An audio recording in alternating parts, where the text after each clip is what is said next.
Thank you for listening to the Speaking Out on Sex Abuse podcast with host Clara and Jimmy Hinton. If you're new to the podcast, please subscribe and share so you never miss an episode. Search for us on your favorite podcast app, or you can find the podcast on jimmyhinton.org and findingahealingplace.com. Please rate our show, subscribe, and share so that you can spread the word. If you would like to support us and get exclusive rewards, go to patreon.com/speakingout. Find the tier that best fits you and join as a patron of the podcast. Let's get into the show. Welcome to this week's podcast with host Jimmy Hinton. And Jimmy's mom, Clara. Episode 101.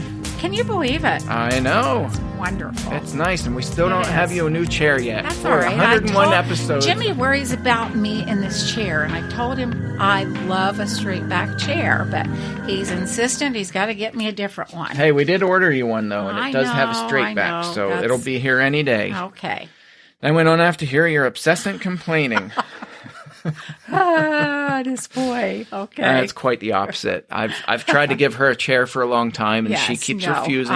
So this is what I use at home, so it's all right. Okay, so this episode, actually the next two episodes, come as a result of a vast number of messages that both of us received from people saying, what resources are there for wives or spouses of abusers?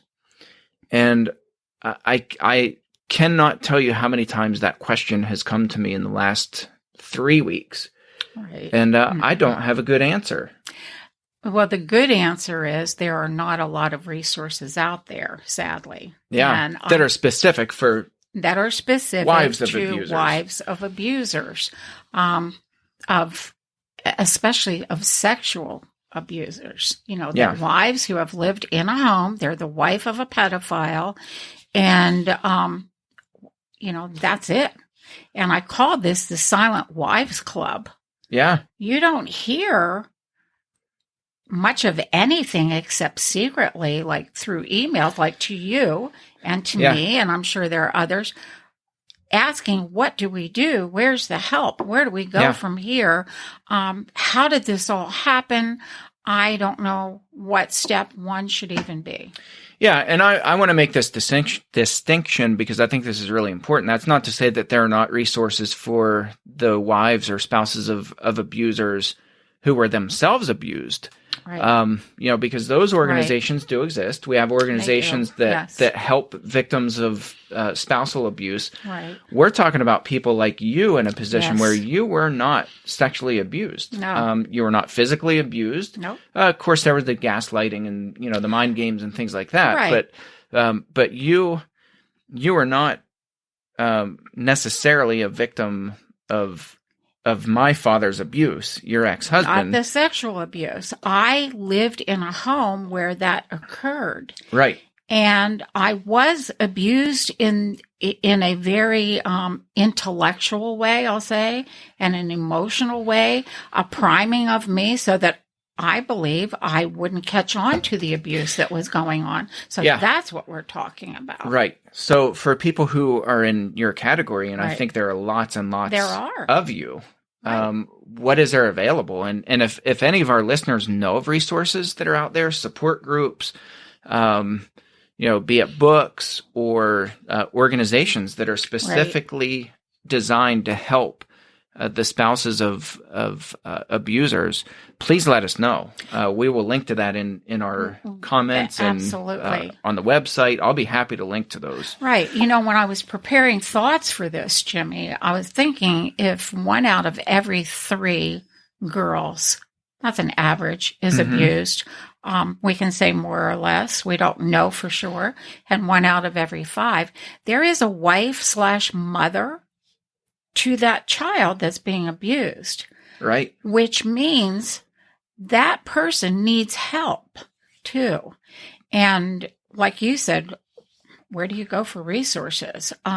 One of the first things I did when your dad was sent to prison was look online for help of wives of those who have been incarcerated. Mm-hmm.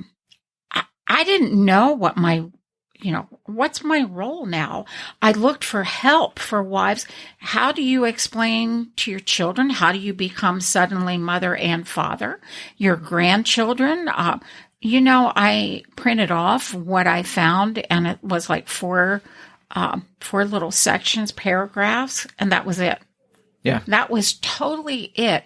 I researched and researched and researched. I couldn't find what I was looking for. I just couldn't. And I know that there are probably millions out there who are looking for the same type of thing. I would agree. Yeah. I've had many people over the years who were spouses. They were spouses of abusers, and they were saying, do you know of any resources that are out there for us? Right. And several people have asked me to try to persuade you to start a ministry, and I thought, well, your plate's kind of full right now. Not that you wouldn't like to I am actually do that, but thinking of putting together a book at this point. Yeah, I think it's needed. Yes, for wives of children who have been abused. Yeah. It's needed. There's all kinds of help that we need. Well, I wanted to walk through because I'm not in your position, so I can only imagine what it's like to be in your shoes. So I think for the sake of our listeners, I'm just kind of want to have you walk through some of the challenges for this episode, for episode 101. Right. What are the challenges that spouses of abusers face, that you personally faced? And then in episode 102, the follow-up will be, what do you do about it? How did you heal through this whole mess with having children of yours be abused? Not only did you find out your husband was an abuser, but you found out he abused some of your children. Absolutely. So, how do you heal from that? But for this episode, what are some of the things, if you could unpack that and maybe highlight some of the most pivotal things that you really wrestled with? I can, Jimmy. Of course, there's at once the shock, the disbelief. This is a person that you shared your life with. You shared your most intimate thoughts and feelings with. And this is a person who is loved and adored by church and community, respected among peers. And to find out, as was told me, this is my dark side. Your dad used that term. I'm sorry you had to find out my dark side. Well, that dark side changed everything to every portion of our lives together. Mm-hmm. It, for one thing, you feel, and I don't know how else to put it, but you feel dirty as a wife. You feel used. You truly do feel abused, that everything was a lie. You question yourself, the guilt. There is an ongoing guilt that I still deal with. It's getting better. I realized that I was primed and conditioned to not think of abuse, which I didn't. I don't know if it had happened now, if I would have been more, I'll say, educated and looked for things, but abusers are good. You know that. We've talked about it in episode after episode.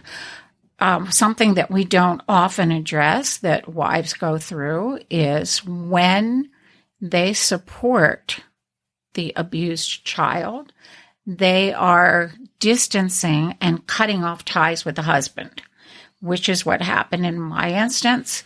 And probably not only that, in your case, and I don't want to interrupt you, but in your case, he went to prison immediately. Right. That's rarely the case. Rarely. So when you take the side of your children, not take the side, but when you support your children, that same man who abused either those kids or other kids, doesn't matter, he makes your life a living hell from that point forward. Truly. And which it was interesting for me because I worked in what's called this county building, which was adjacent to our jail.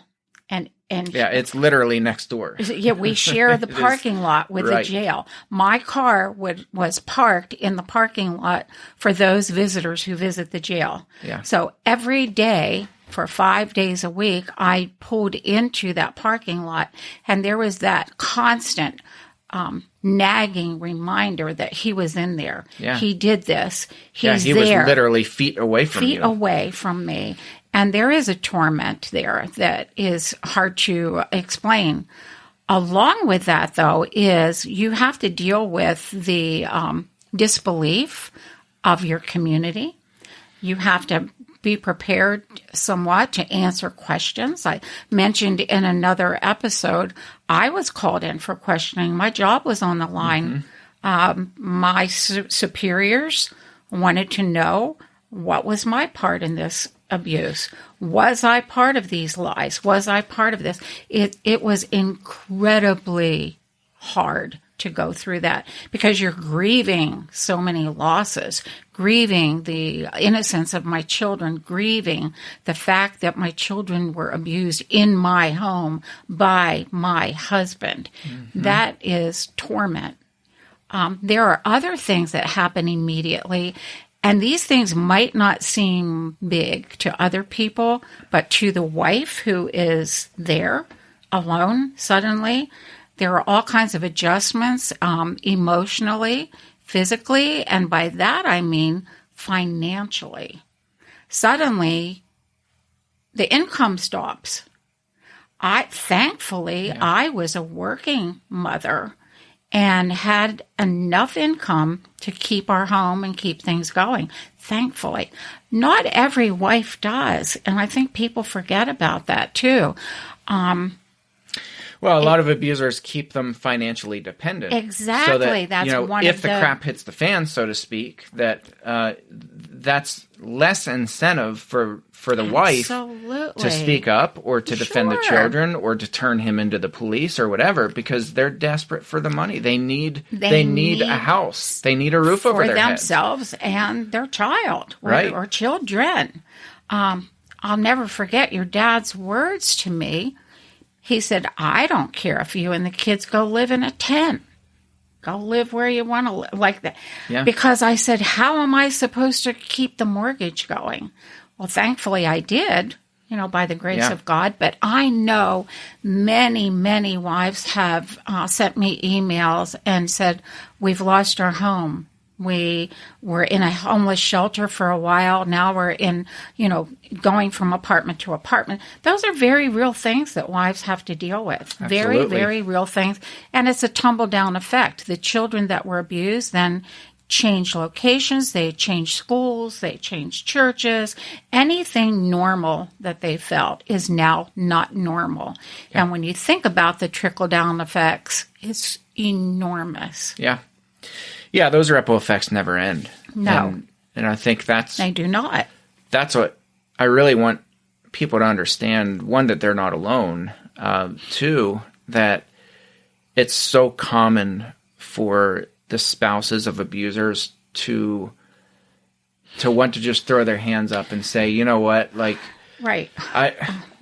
It's better to just be quiet and just, hope that he doesn't abuse more victims. And that's it. Than to be out on the street or to have him file for full custody of the kids or to have him taunt me, torment me, harass me with text messages. I know what it takes to get a PFA, a protection from abuse.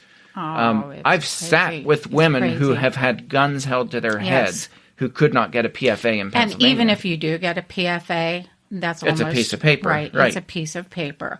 You have to have a judge who upholds it. There are real threats. In my case, I didn't have the physical abuse along with that. Many women have both. Their children have been abused, and they are dealing with very real physical abuse for themselves. That's a double whammy. These are tough situations. Also, wives of abusers are often isolated. By the choice of the abuser. They know what they're doing. They've kept the wife at home, like you said, so that she's not financially stable. She's primed to feel useless except in the home and powerless except when with her husband.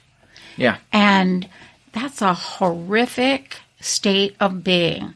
She's made to feel very unworthy and very weak.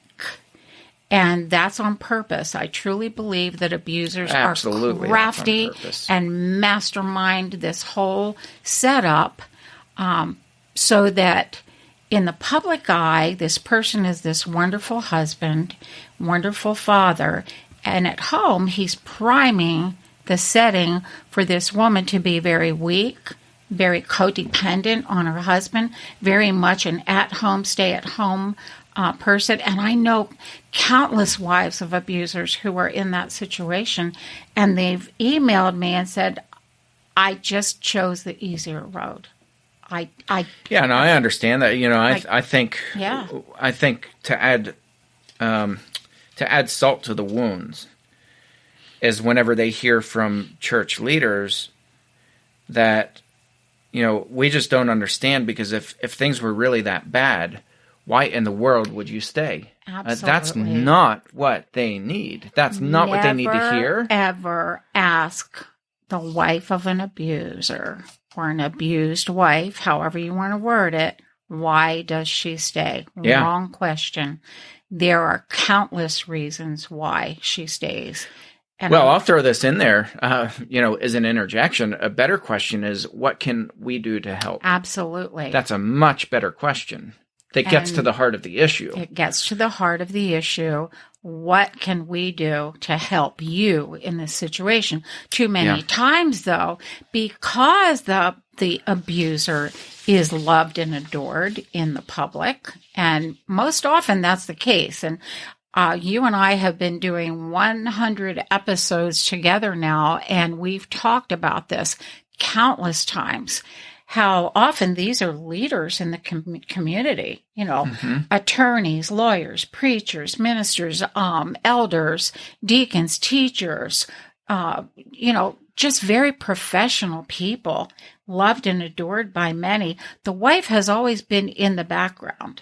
Yeah. She's there, but she's in the background. She sees this person who is loved and adored, and she also, as in my case too, I lived in the shadows of your dad.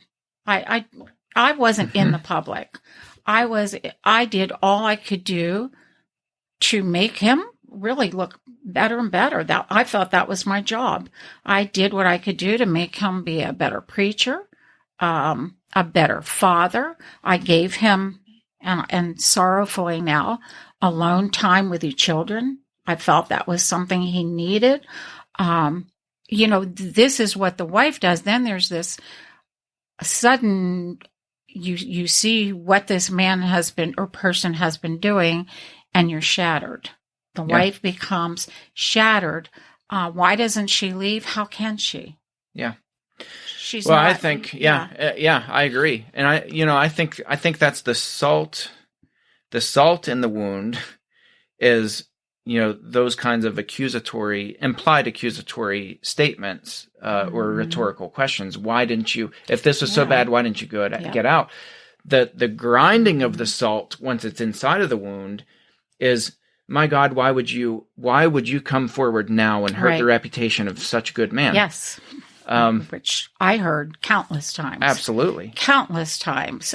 It was probably 2 months ago and now it's been how many years since your dad is in prison? It's been almost 9, right? 2 months ago, I still heard how bad someone felt for him, for, his whole life was shattered. And I'm thinking, you have the wrong lens on, fella. Yeah. You have the wrong lens on. You didn't see what he was. You do not see who he is. But that happens often. Wives are often not believed. Right. In the cases of physical abuse, a wife can go to the police battered and torn up, and the question will be asked, well, what did you do to bring this on? Right.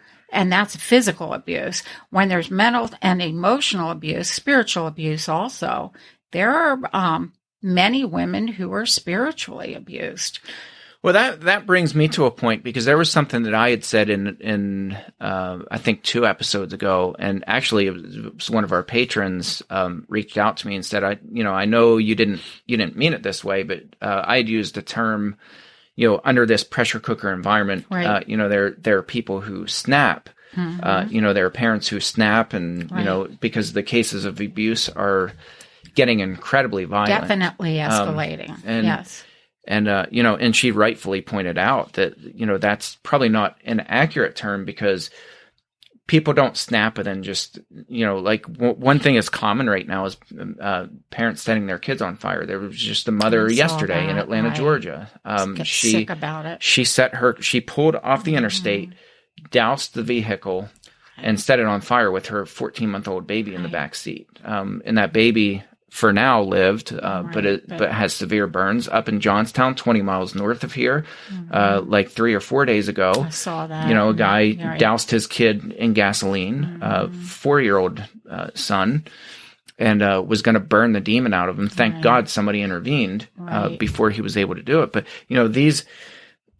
the point's well taken, and I apologize if that offended anybody. That's not what I meant. People don't just snap and then just set their kids on fire or abuse.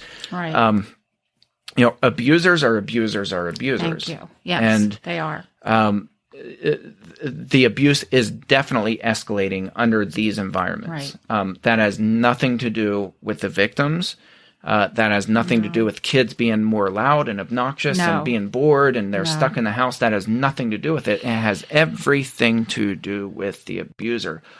All of that falls on the shoulders of the abuser. So, that's a really good point. Whenever victims hear that, or the spouses of abusers, well, why didn't you do something? Or what did you do to bring this on? Or what did your kids do to bring this on?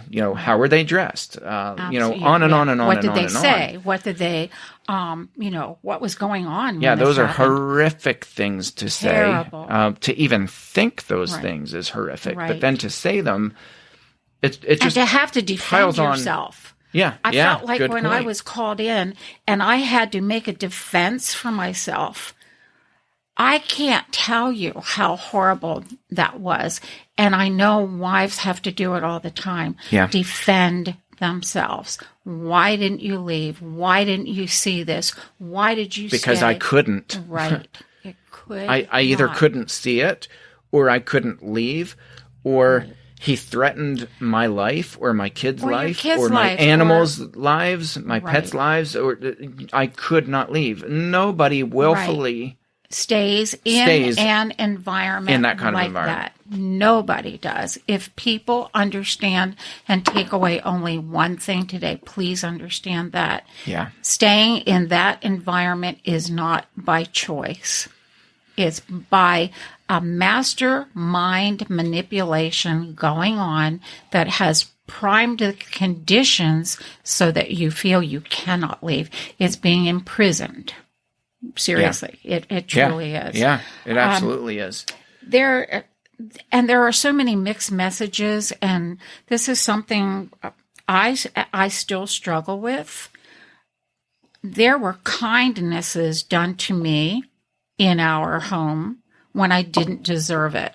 Your dad would fix me breakfast in bed every morning. He would fix me an egg, a cup of coffee, and a piece of toast. And I have to tell you, there are some mornings when I wake up and I still miss that. I really do. And then I'm snapped back to reality and think, yes, he did that, but during the dark of the night, he also abused a daughter of mine. Yeah. And the mixed messages are so hard to sort out. And wives have to deal with that. This person who treated me this way also did the most horrific things to my child. And so that love that you felt is now not the same. You're stripped of it, but it's such a sudden stripping and shock. It's hard to do. It takes years to do it. I still, every now and then, get that feeling that I just miss that so much. And then I'm have to snap back to reality. No, I don't miss it enough. I'm thankful that he's gone. He's out of our lives, away. Well, that brings up another point, just something that I thought about, because I've not thought about this much before because I've not had to live with it, Right. but it's the intimate partner who you Yes. thought you once knew or you Right. did once know is suddenly gone. That's it's not just the money, No. it's not just the roof No. over the head, it's not just the person who you thought or who should have been the father of your children, Right. and on and on and on. There's also that decades of intimacy that you enjoyed, and Right. there are good times and bad times, certainly, but, Yes, but not within all a of it was marriage, bad, and that's all it's gone. not all bad. And there are moments, we had a death. We had a child die. I did not have a husband or the father of that child to lean on. Mm-hmm. Instead, I had a grieving family, and my heart fell to below the lowest point it had ever felt.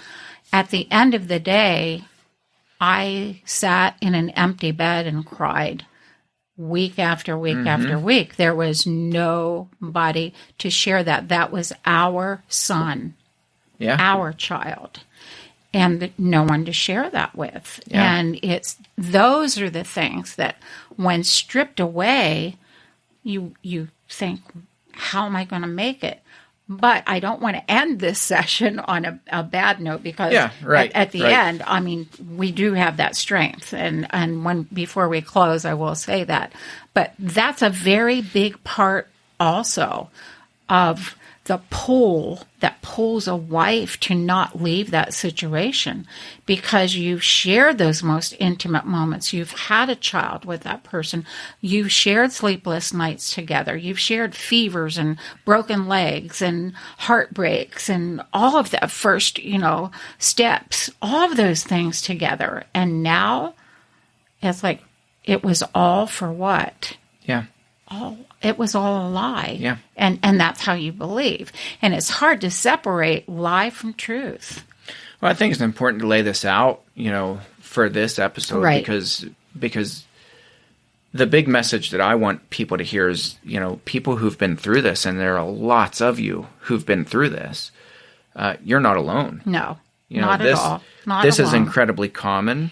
But if that were the only message, I think that'd still be depressing. But the I don't want the other, this because yet. some people say, I don't care that I'm not alone. That just makes it worse, knowing that there are more Yeah. people out there who've gone through what I've gone through. But the other side of that coin is there's hope, and there's is. healing. Yes. And you're living proof I of am that. living proof of that. And in our next episode, I want to share how that healing came about. And it does come about. And I promise you that the strength, the inner strength, the help, there are multiple ways we get help, things we don't think of while we're going through. But there is healing, and trust me, the healing is beautiful. It truly is. Truly is.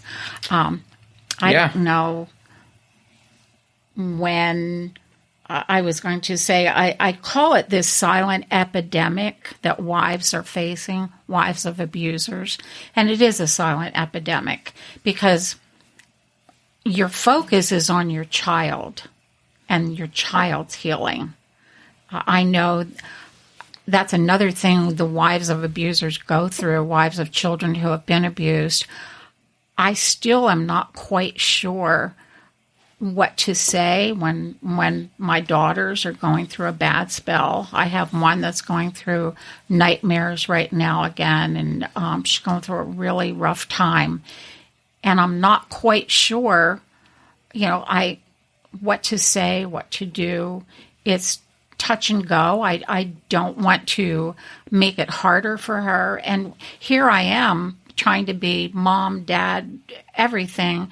In fact, yesterday, one of my daughters said, gee, I had a really stellar dad, didn't I? And I thought... it's always there. Yeah, it never goes away. She did. She was sharing a happy moment with me, and in her words, yeah, but my dad's in prison. I can't share that with him. Look what he was. And I said, I understand, but then I think, well, what are the other words I should say to her? What should I be doing? So we need help guiding us, also knowing what to say and do for our children. Yeah, very much so. Yes, that's a very alone feeling, not knowing exactly what to do or say to help your children heal. Yeah. So it's another whole thing. Well, do you have a truth bomb to leave us with? I do have a truth bomb. I am like on the edge of my seat my comfortable seat right now. You're very comfortable padded seat where you can just prop your feet up. What's interesting is before we started recording. Don't even say it, on Jimmy. Video. Yes. Do you want to tell them which chair you used? I did. I used that chair. This is all as soon as we went to video. It's a setup. I wanted people to see. She pushed me into this chair and said, "I don't want it. Boy, Jimmy. It hurts my back. I don't want that chair." You had to say that, didn't you? Let's close with a really positive truth bomb. The truth bomb is you are much stronger than you think. You do have value. Your life matters. Your child's life matters. And there is help. And we'll end on that, and we will talk about help next week. Thank you for tuning in. We'll catch you next episode. For listening to today's episode. Thank you to our patrons who make this podcast possible. If you found it helpful, please follow on Spreaker and search for the Speaking Out on Sex Abuse podcast in your favorite podcast app. Be sure to hit subscribe and rate the show. If you believe in what we do, consider supporting the podcast by becoming a patron and check out the cool rewards our patrons receive. Share with your friends and tell the world. Join us in speaking out on sex abuse so we can change the tides and prevent abuse.